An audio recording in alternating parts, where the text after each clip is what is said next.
Good morning. Well, it's going to be a good day today, I believe, and it's good to be alive. It's good to be at sunset. It's good to be a part of this institute, and it's good to be a child of God. And it's good to be a part of the new covenant of God, isn't it?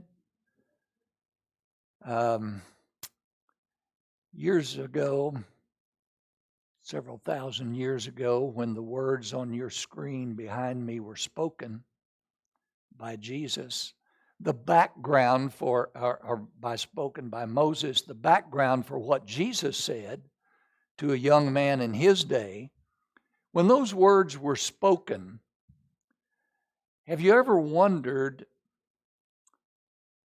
what would happen to someone who actually broke one of those commandments?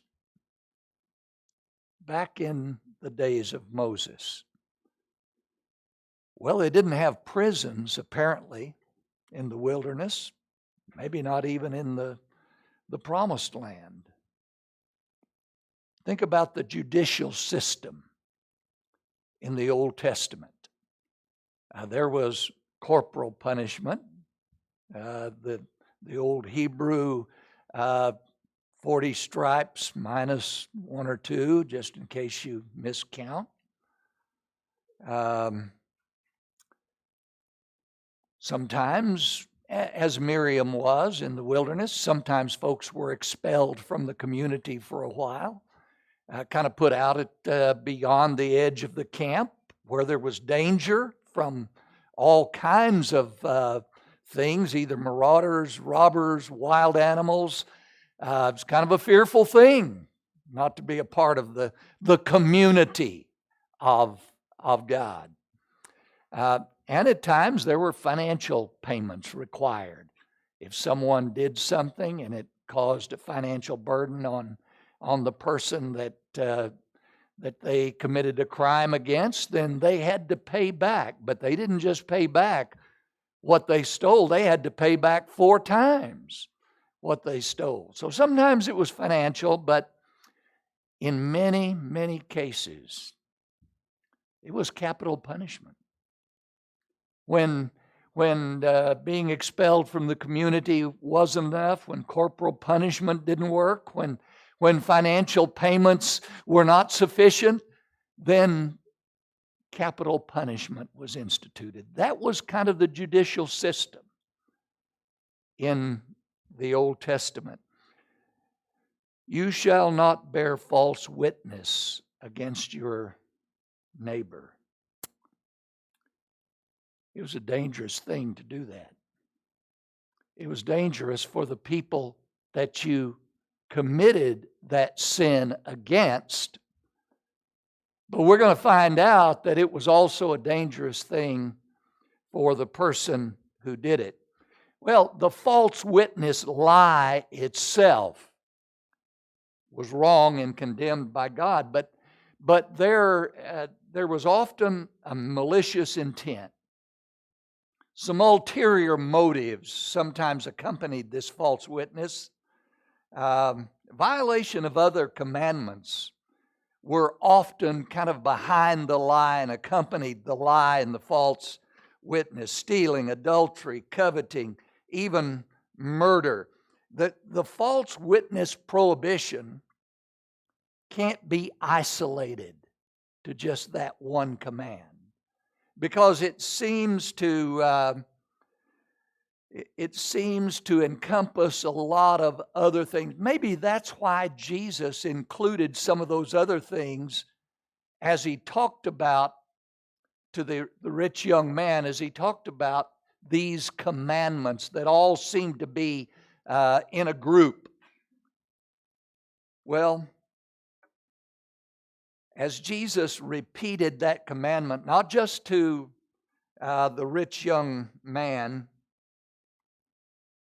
in Mark chapter 10 and verse 19, but he repeated that even to his faithful people, his disciples, as a way to settle their disputes among each other.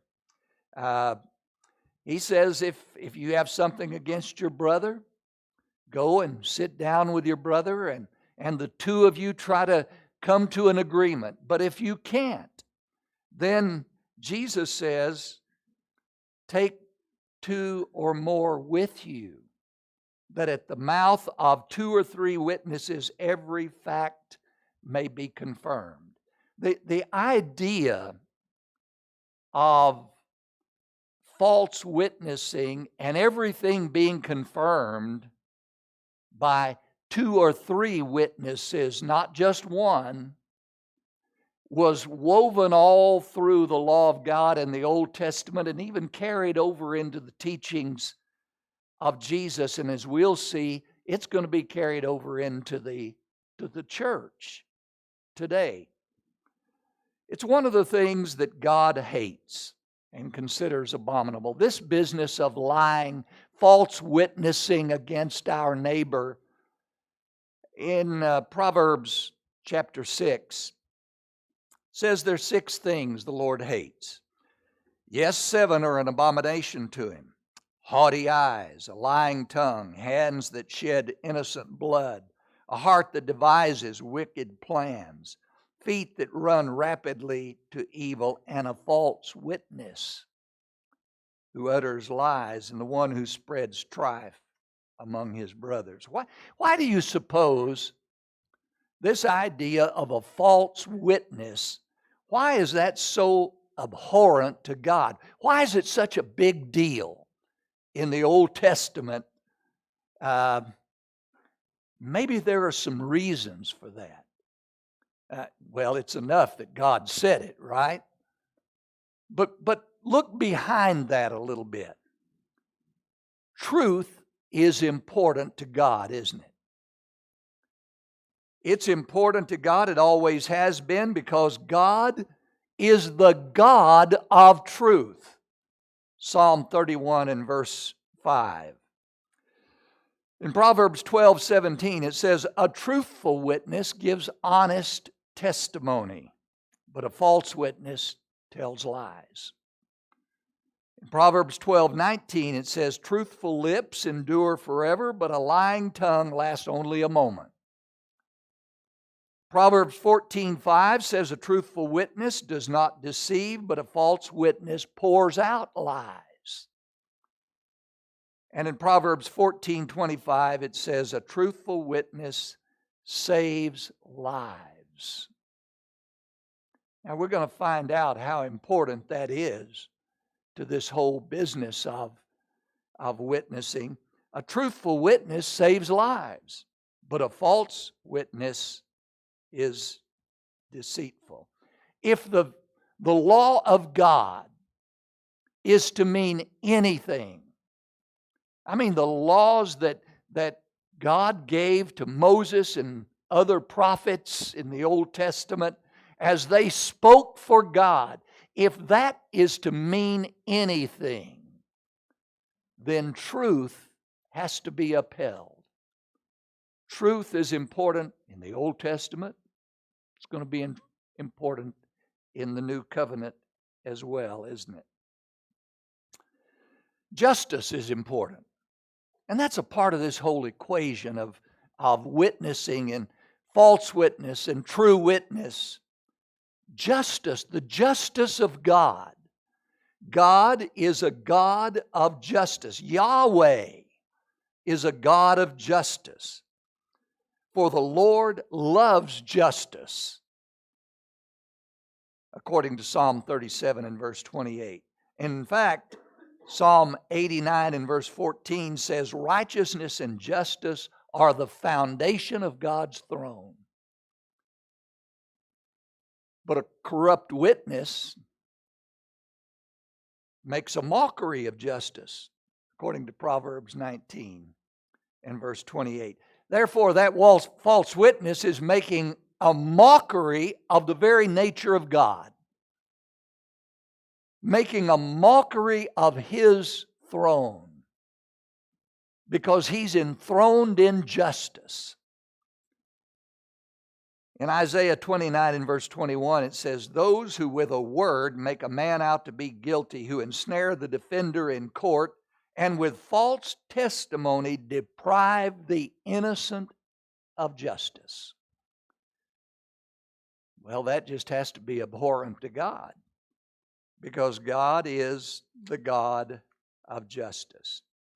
But in God's scheme of things, He doesn't just say, don't give false witness. He says, don't give false witness against your neighbor.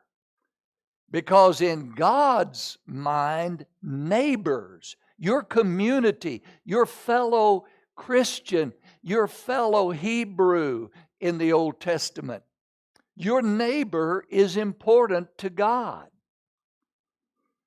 You shall not covet. That next command says, you shall not covet your neighbor's wife, or desire your neighbor's house, his field, his male servant, his female servant, his ox or donkey, or anything that belongs to your neighbor. Deuteronomy chapter 5 and verse 21. Neighbors are important to God. And a false witness against your neighbor that does harm to your neighbor is deceitful and is deplorable with God. Proverbs 25 and verse 18 says, like a club or a sword or a sharp arrow is the man who gives false testimony against his neighbor. What he's saying is, you're doing irreparable harm to your neighbor. You might as well take out your sword or your club and fight against your neighbor as to bear false witness against your neighbor. And Jesus said it maybe best when he said, as he repeated that statement out of the book of Leviticus, love your neighbor as yourself.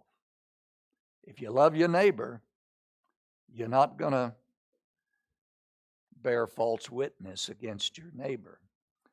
But it's important, not only that, it's important because human life is important to God.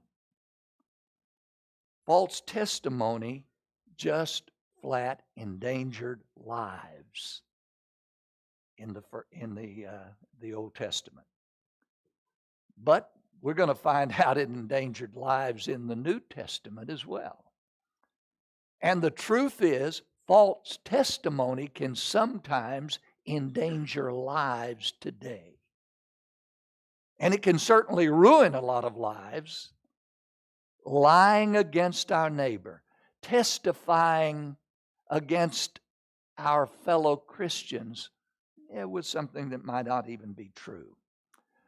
Human life is important. You shall not murder, the commandment says. But the Bible also says in Proverbs 21 and verse 28, a false witness will perish. Well, now, wait a minute. What does that mean? I know that sometimes if a false witness testified against someone and they were killed, but why would the false witness perish? Well, in Deuteronomy chapter 17, verses 6 and 7, it says, on the testimony of 2 or 3 witnesses, a man shall be put to death. Wow. Now that's a scary prospect. 2 or 3 people say you've done something worthy of death, you're put to death. You see, truth is going to be important here. And what's going to happen if those 2 or 3 people are lying?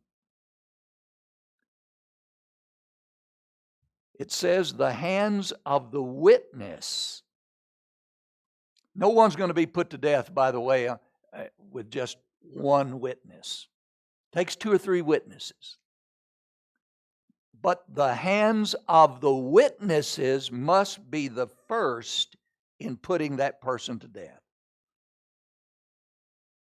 Do you remember what Jesus said in John chapter 8? They brought this woman out there that had been caught in the very act of adultery, and they said, now we know that the law says that this adulteress needs to be stoned to death. What do you say, Jesus? Well, he let them stew for a while with that thought. And then finally, he repeated what Moses required. He said, let the one without sin cast the first stone.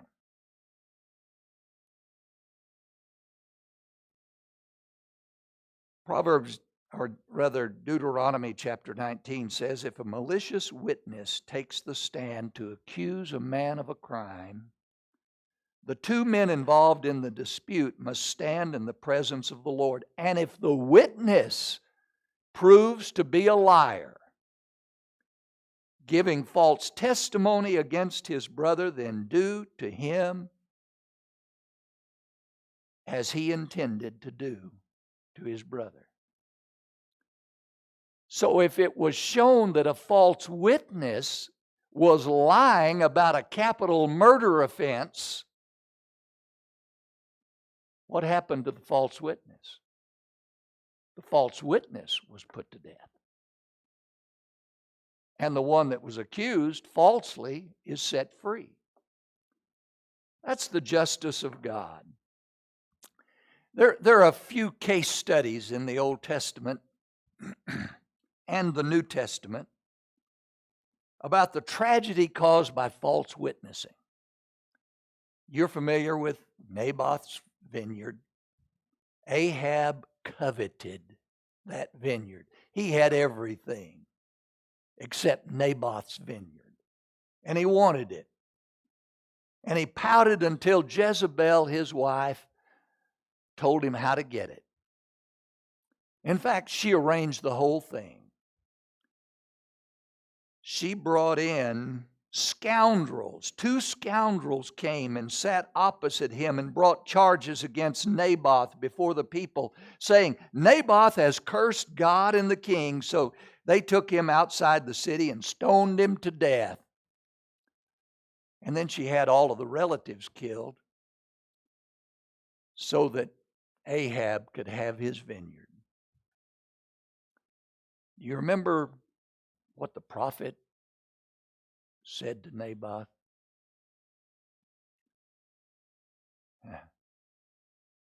He said, you're going to die. Well, that's the justice of God, isn't it? Somebody lies to get something that doesn't belong to them, and it causes the death of another, then that person in the Old Testament scheme of justice had to die. Naboth died a horrible death. But so did Ahab, and so did Jezebel. But it happened in the New Testament as well. Stephen preached that great sermon in Acts chapter 7 and chapter 6. What a powerful historical view of how Jesus came to rescue us from the law that we couldn't keep. It was a great sermon, but it didn't sit well with the leaders of that day. And so Acts chapter 6 and verse 13 says, they produced false witness who testified, this fellow never stopped speaking against this holy place and against the law. He blasphemed against the law of God. So if you blaspheme against the law of God, are you blaspheming against God? Yeah, he deserves to die. But they lied. And Stephen was stoned to death. Wonder what happened to those false witnesses. I don't know. But I know if they didn't repent, they got something worse than death. And then there was Jesus' trial. Could we say mock trial? And in Mark chapter 14, 56 and 57, it says, many testified against him, but their statements did not agree. And then some stood up and gave false testimony against him. So many times in history, people have lied to get what they want, to get their way. Aren't you glad in our political system now there's no lying for politicians to get what they want and to gain power and gain control? Well, I don't know what's going to happen to them.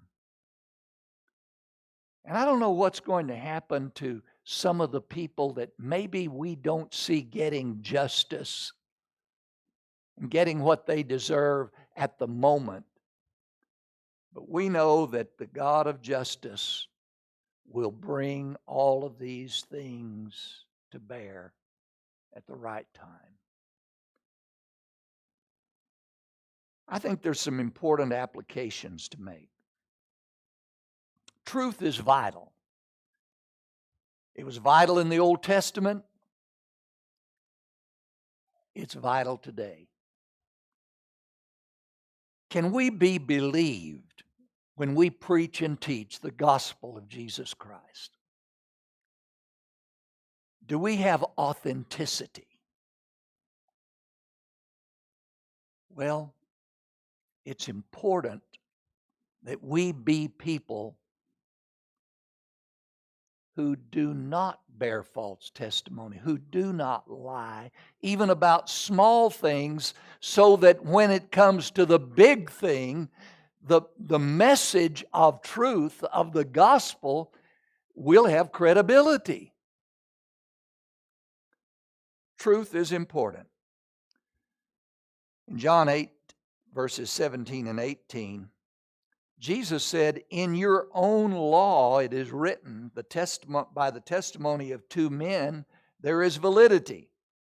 I'm the one that testifies for myself, and my other witness is the Father who sent me. Jesus said, I have two witnesses. My works, myself, and the Father. And that validates my testimony and my ministry. The apostolic testimony was important. You know, the apostles were eyewitnesses of the resurrection of Jesus, and they had a testimony to give. They were witnesses. Jesus said, you'll be my witnesses in Jerusalem and Judea, Samaria, and the uttermost parts of the earth, Acts 1:8. They were going to be testifying to truth, testifying to who Jesus was, testifying to His resurrection. Could they be believed? In Acts chapter 4 and verse 33, it says, with great power the apostles continued to testify to the resurrection of the Lord Jesus, and great grace was upon them. In all of our relationships with each other, we need to uphold the idea that neighbors tell the truth to each other.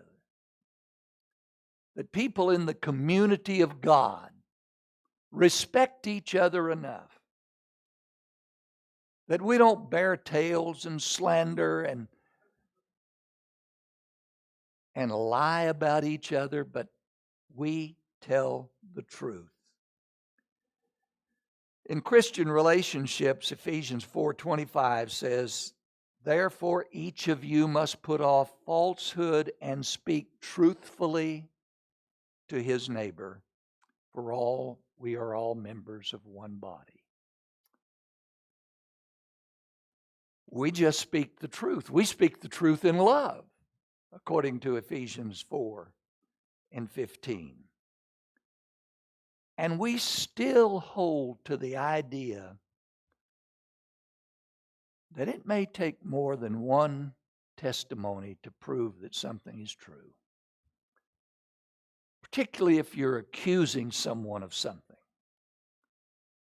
Now, that's what Paul said to Timothy in 1 Timothy 5:19. He says, don't entertain an accusation against an elder unless it's brought by 2 or 3 witnesses. God doesn't take truth lightly. He wants us to tell the truth. He wants us to verify the truth. And He wants us to be the kind of people that always witness truthfully. So, what's the bottom line for us? The bottom line is, whether you're talking about an accusation against someone,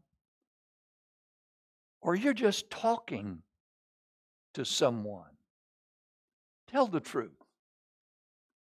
Be truthful always, because our God is a God of truth, and we need to be truthful people.